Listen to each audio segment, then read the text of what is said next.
Hey, it's Sparky, Fifer 1250 AM, The Fan. Beautiful Milwaukee, Wisconsin. I just saw a thing from Mark Baden on Channel 12, our meteorologist here in Milwaukee on Channel 12, says it's going to be hot by Wisconsin standards coming up in the beginning part of March, but warns everybody, do not plant flowers just because it's going to be warm. We're not out of this yet, but still, I mean, for those of us that are normally, talking 20s and 15s in February, to have, several 50-degree days, and now we go into March with 60-degree weekend right off the bat this weekend. Pretty excited. Not only is the weather warm, the Bucks are warm. They take care of the Hornets 111-99, back-to-back wins over the Hornets. Undefeated out of the All-Star break are the Milwaukee Bucks. Nathan Marzion, my co-host, is here. Follow him at Nathan Marzion. Follow me at Sparky Radio as we live stream this bad boy on the Odyssey Sports YouTube page. Download us on the Odyssey app, wherever you download your favorite podcast at. Nathan, I'll come to you first. The Hornets suck. So how much do we really read into what we've seen the last couple of games from the Milwaukee Bucks? I mean, you got to read a little bit into it because this was something that the Bucks couldn't do before. This was something that they struggled to do before, was beat bad teams, get up against bad teams, pummel bad teams. And it was like, going into these two games, I was more nervous than I was for the game against Minnesota or the game against Philly, because I just felt like, okay, those games, they'll look good. They'll get up for them. They'll be their best. And these two, you're just like, they might come out lackadaisical. They might come out and play bad defense. They might look like they did against the Grizzlies, before the All-Star break, or the Heat, where they just, can't get any stops and they just look, disinterested. But both these games, they came out, they played good defense, held them under 100 both times. And, Dame's shot is looking a lot better from outside. Obviously, Giannis is doing his thing, and just overall, this team is shooting well from outside. We're seeing Malik Beasley get red hot again, so that's great to see. I just think there's plenty of good things to take from these two games, even with them coming against the Hornets, who they dominated all season long. But like for them to be able to two games in a row, dominate this team pretty much start to end. I know this would end up only being a 12-point win, but they were up pretty much 20 throughout. And if they can come out and, I expect them to not be quite as dominant against the Bulls tomorrow, being that it's a back-to-back and the Bulls are better than the Hornets. But if they can come out and still, control that game and get another win against a team that they should beat, then again, that's 3 games in a row that they were able to do something that they haven't really been able to do much, at all prior to this. So yeah, it's just good to see, and good to see them kind of clicking. And again, Dame getting his shot back, and even Bobby looks a little bit better. Pat's looking better from 3. It's good to see everything kind of gelling a little bit. See, and that's the thing, right? So when we talk about where the Bucks are and all the scrutiny Doc Rivers was under going into the All-Star break about being 3-7, and God, this team is awful, and they were better with Adrian Griffin, and they fired Adrian Griffin for no reason. A lot of that on national talk, talking about how they fired Griffin for no reason. And now you look at it and you say, okay, we're starting to see a semblance of what we expected to see at the beginning of the year. This is what this team should have looked like, from the word jump. Defensively is where they've taken the biggest steps, right? And transition defense is the first aspect of where they've taken the biggest jump. Yeah, of course. It starts with the defense. And I mean, under Doc, I think it's basically since Griffin got fired, so it includes the 3 games with Prunty, I think they're now 4th or 3rd in defense overall. And they are in the top 10 or top 7-ish in. Yeah, I got it right here. Coming into tonight, since Doc Rivers took over, the Bucks defensive ranks 5th in defensive rating, 4th in opponent points in the paint, 2nd in opponent fast break points, 1st in the NBA in opponents field goals less than 6 feet from the rim. They were in the bottom half in all those before Doc Rivers took over. Yeah. I mean, that says it all, that, and in that stretch, it's not like they've played no good teams. They've gone against the Nuggets twice with Doc Rivers. They've gone against the Mavs. They went against the Pelicans. They went against the Cavs. They went against the Minnesota, like you said. Yep. Yeah, they played Minnesota. They've played plenty of good teams in that stretch. Phoenix, this hasn't just been a cakewalk of all games against the Spurs, Pistons, and Hornets the whole time. So for them to put up those type of defensive performances, and this is why people were, prior to those 2 games, like we were very, bullish on them prior to those 2 games before the All-Star break where they looked really bad against Miami and really bad against the Grizzlies. Prior to that, even though they were losing games under Doc and they didn't have a good record, the defense was playing well, and you could see that. Like, you could see, hey, this defense looks better. This defense, guys are trying harder. They're, Right. they have injuries and they're still only allowing 110, 115. Like, that's much better than before. But people that aren't watching the games, people that aren't paying as much attention, just look at it and say, oh, they're 3-7. They've sucked under Doc Rivers. And it's like, no, that's not necessarily the case. And now we're kind of seeing the whole thing come together where the offense is not catching back up and the defense is staying at that level. And yeah, I mean, again, they've taken the 2 things that they completely were, that were their weakness, which were points in the paint and fast break points, and they've turned them into huge strengths right now. So for Doc to be able to do that has been huge.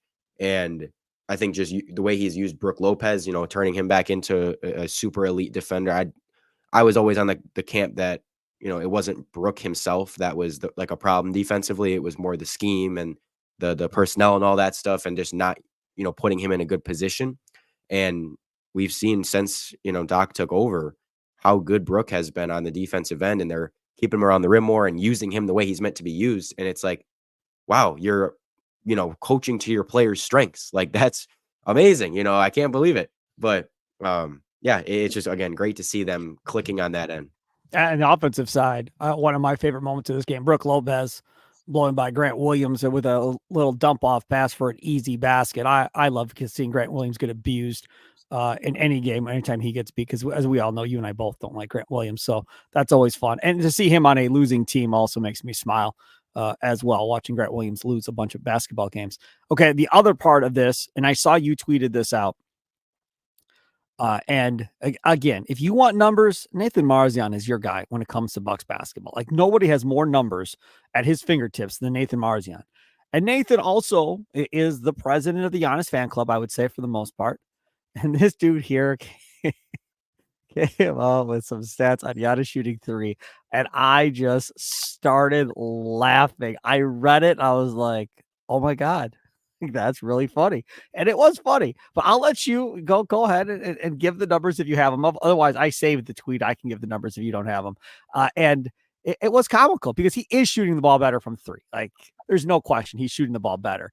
But when you put it into perspective the way you did, really makes you understand how much better he's shooting it.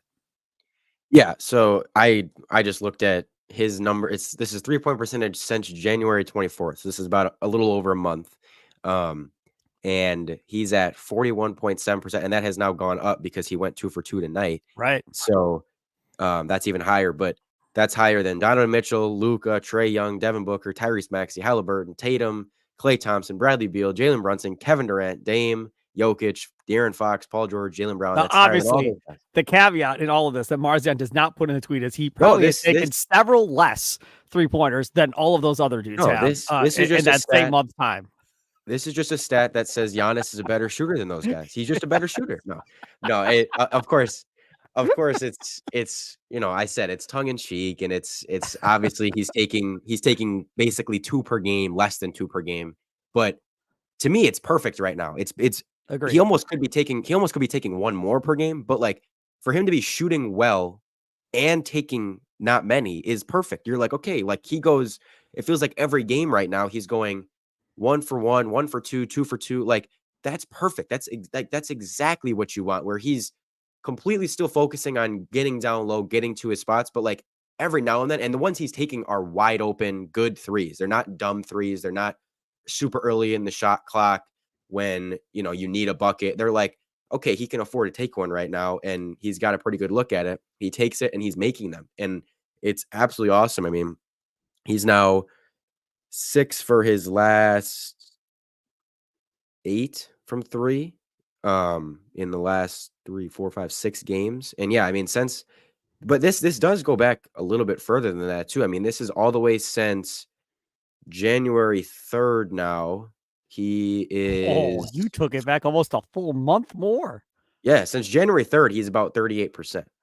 That's pretty damn good for him. I mean, yeah. So that's serious. 2 months. This is 2 months of like, and again, he's still obviously going to have plenty of games where he's 0 for 3, 0 for 2, but like, I If just he don't can want be 0 for 5 or 0 for yeah, 6. Like, I don't don't be want him taking that many. exactly. And the only way I'd ever be okay with him taking that many is if he starts like tonight, if he starts 2 for 2, okay, you've earned the right to take another one. You know, Right. if you hit them, you've earned another one. But it's like, don't be 0 for 2 and you're jacking up another 3. Don't be 0 for 4 and you're jacking up another 3.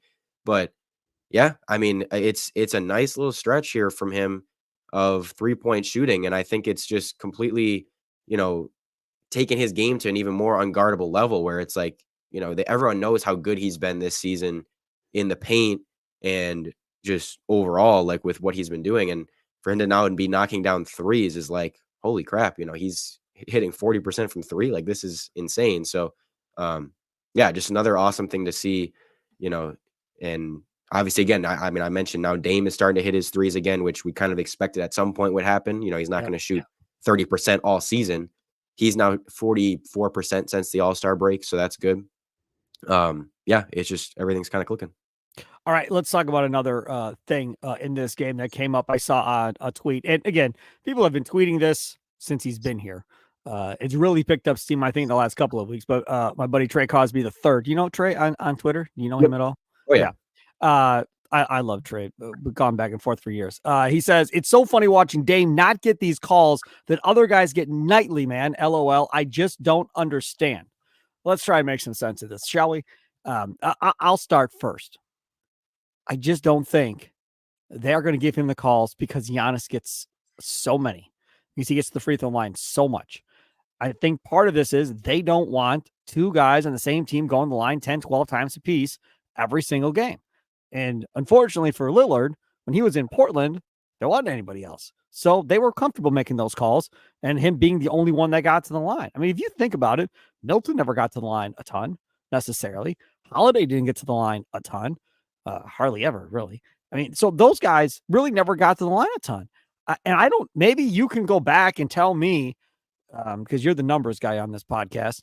The last time an NBA team had two players averaging 10 or more free throws a game, uh, I don't know who that would even be if we go back and look.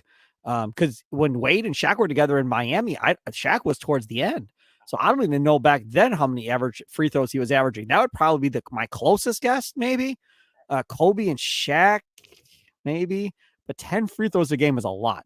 And so that's why I think part of this is, and again, this just is my thought, that they're not going to blow the whistle for Lillard the way they did in Portland because there's Giannis, and he's going to get the whistle before Lillard because two-time MVP, the whole deal. So he's going to get more of that respect than Lillard does kind of going forward. Now, maybe that whistle changes in the playoffs. Maybe then they'll start giving him that whistle once we get to the playoffs. But in the regular season, that's the only justification I have. I have no other justification. That's all I've got in my brain. Marzion, you tell me what you got in your brain. Yeah, he did really have a good whistle to start the season. It felt like it seemed like he was getting a lot of the calls. He was getting to the line a ton. And and again, just because he's not getting the line as much, I'm not saying that's just a matter of him not getting calls. Some of it is he's taking a little bit more jumpers lately. He's been staying more on the outside. But it just it's felt like lately, the last couple months, it's like he just hasn't gotten all those whistles. It seems like he's getting bumped quite a bit on these drives, and yeah, just not getting those calls. And I do think that having Giannis, as you said, makes a difference with the refs, where they're like, we already know they have a guy that gets to line a ton. We're not gonna, again, the other guy's not gonna get the benefit of the doubt on these close ones. Whereas, I think if Dame's still in Portland, they're more comfortable giving him these calls because he is the star player. He's the guy getting to the line a lot, and really the only guy getting to the line a lot. So, I don't hate it though. I don't hate that he's gotten a few less calls because I do think in the playoffs it probably gets stricter, if anything. The whistle does. So kind of like that he's gonna have to get used to dealing with that a little bit and used to like scoring without always getting to the line. Because at the beginning of the season it was like, okay, he's shooting pretty horribly, but he's getting to the line a ton. Well, that's good. I like that he can do that, but in the playoffs, you might not always be able to rely on that if they're calling things stricter, if you're, just not able to get those calls. So, this could help down the road if this is how it's going to be called in the playoffs. He gets more used to how to deal with it. And, tonight, I thought there were a couple times he could have gone to the line. overall, this was a tough game for him to score in because they were doubling him on every single pick and roll. They were completely blitzing him. He only took, I think, 14 shots. And so this was a tough night for him to score overall. I didn't kind of pretty quickly in this game, I kind of saw, I was like, I don't think he's going to score a ton because of how they're defending him. So I didn't mind that he didn't get to the line or get many shot attempts tonight. But I thought he opened things up. Just his presence for everyone else allowed them to hit a ton of threes. So yeah, but again, I think in the long run, this could be good that he gets used to dealing with this type of whistle. When Doc Rivers took over this basketball team, he was asked about Beauchamp, Andre Jackson. Nobody really brought up AJ Green, but it was mainly those two guys. And Doc Rivers said, well, one of them is going to have to play minutes here for us to do what we want to do this year. And AJ Green kind of was that guy for a little bit, and then that's gone. Now it's just garbage time for the most part for AJ Green. Are we looking at what we think is going to be what this Bucks team is going to look like now here going into the playoffs? You're simply just not going to see Jackson, Beauchamp, and AJ Green in this rotation come playoff time. And what Doc wanted to do is simply not going to happen. They're not going to get these guys playoff minutes unless it's a blowout one way or the other. I mean, probably. I don't mind Beauchamp not playing. I don't think anyone should be complaining too much about that. Andre Jackson, I minded a little more in the regular season because I just want to see him get some reps and like get a sense of what you have in him.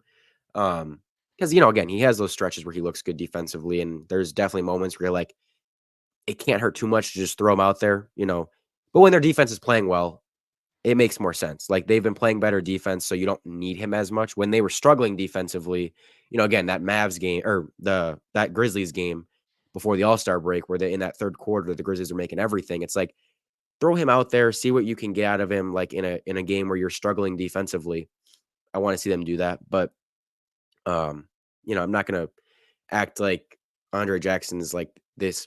Oh my God, they need to play him more because, like, let's be honest, he has been inconsistent. He doesn't look like he's completely ready.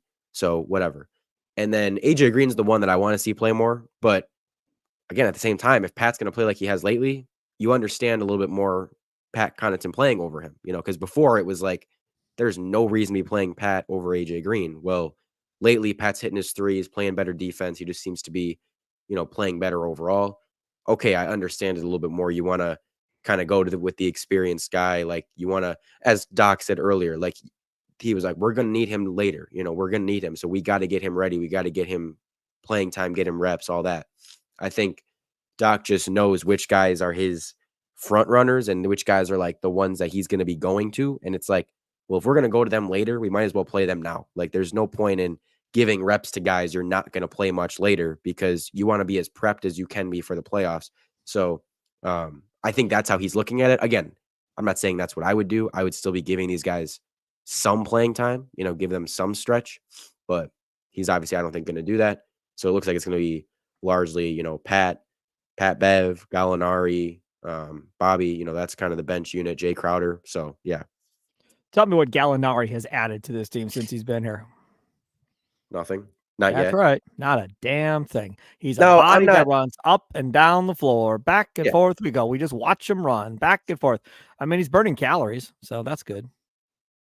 He's obviously he's got a little bit of size, and if he can start to hit his shots a little bit, you have that. But I don't. Again, even when they got him, I didn't expect this to be some type of, game changing. Well, signing. Doc's gonna play him. He's gonna get minutes. I mean, Doc's gonna play him now. He's gonna play him in the playoffs.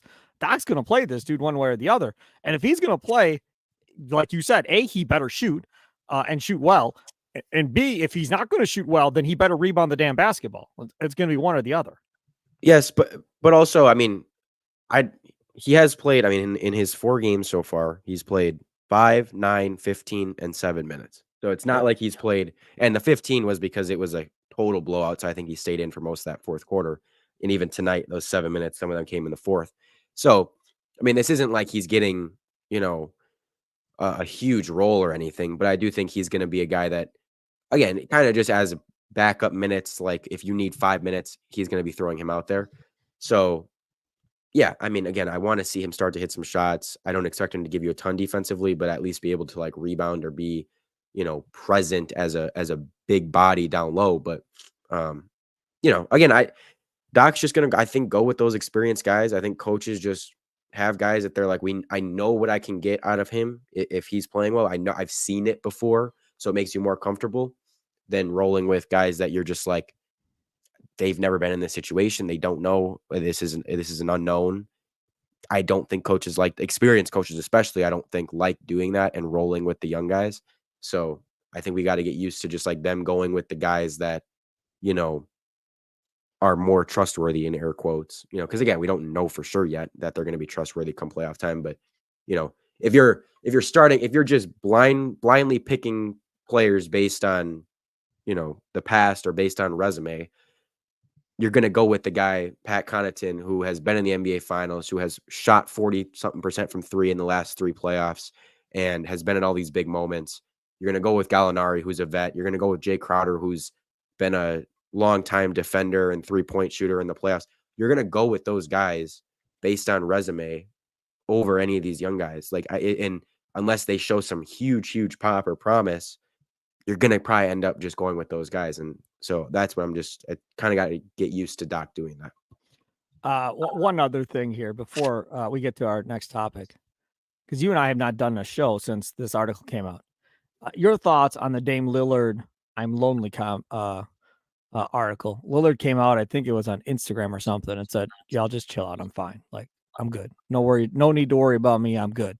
What did you make of the "I'm lonely" comments by Dame Lillard, Nathan? He misses his family. I mean, it's not him like he said, right? Like, that's why he's like, everyone's blown out of proportion, because it wasn't him saying, I hate Milwaukee, this place sucks. He was saying, I mean, he can't bring his family with because he's now divorced. So he's just like, I don't have people around me. I don't have, you know, I go back and I'm kind of by myself. And like, Well, let's not whatever. act like the dude's not rolling out to the clubs.